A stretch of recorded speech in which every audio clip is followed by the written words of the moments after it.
Domain expansion. What could have been?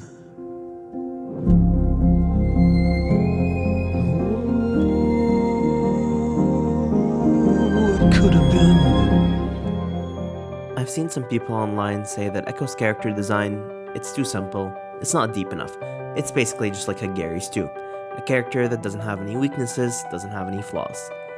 They're right, but they're also wrong. The easy way to make a complex character is to just give them an attainable but difficult goal, and then give them some sort of flaw or weakness that stops them from achieving their goal. That flaw can be a physical weakness like Victor's health, a personality flaw like Mbessa's pride, or anything at all, as long as it's believable and relatable to the viewer. Every major character in Arcane has a deeper motivation and an inner flaw that's limiting them. Jace wanted to make Hextech to help society, but his overconfidence and his naivety wouldn't let him see that he wouldn't be able to control Hextech after he made it, and that it would be turned into a weapon of war. His flaw stopped him from listening to Heimerdinger, and it ultimately hurt his own goal of helping the people. There's more than that, of course. Arcane really knows how to change a character's motivation and his view of the world in just a few scenes. Or even a single word. Cupcake. Switching sides. But Ekko's different. Ekko doesn't have some sort of flaw that stops him from attaining his goal. His judgment isn't clouded by grief like Caitlyn. He doesn't impulsively resort to violence like Vi. He isn't haunted by his past like Jinx. He's actually a decent person, like overall, and he excels at pretty much everything. Fighting, Hextech, learning, technology, he can do it all. He wants to save Zaun and help everyone he can from the Undercity, but he doesn't really have an inner flaw that's limiting him. And if you look at that in isolation, you might be right in thinking that, yeah, this character's simple, it's not really as complex or compelling as the rest, but Ekko has something that the others don't. He's the boy who shattered time.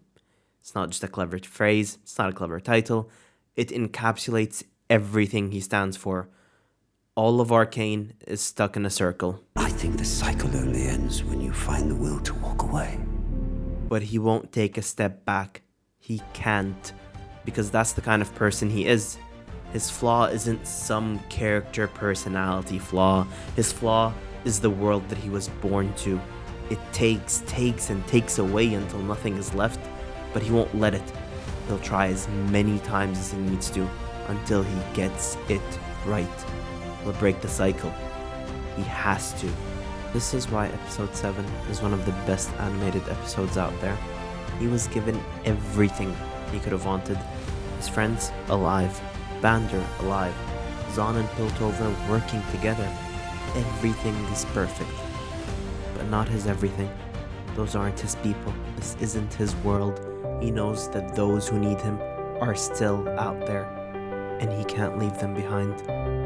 The parallel between the bridge scene and the party scene hurt my soul. On the bridge, Ekko wanted the old powder back. He would have given anything for her to come back to him. In the party, it was her. It was perfect. And he couldn't stay, because back in another world, everyone still needed him. Jinx still needed him. It's a firefly in the wind. We know that it'll end. Sooner or later, it'll all be gone.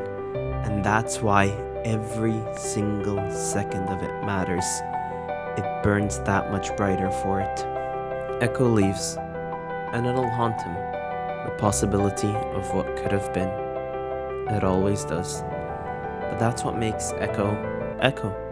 He's human. He's hope. Hope for a better future. Hope that everything will turn out right, because he'll be there to make sure that it does.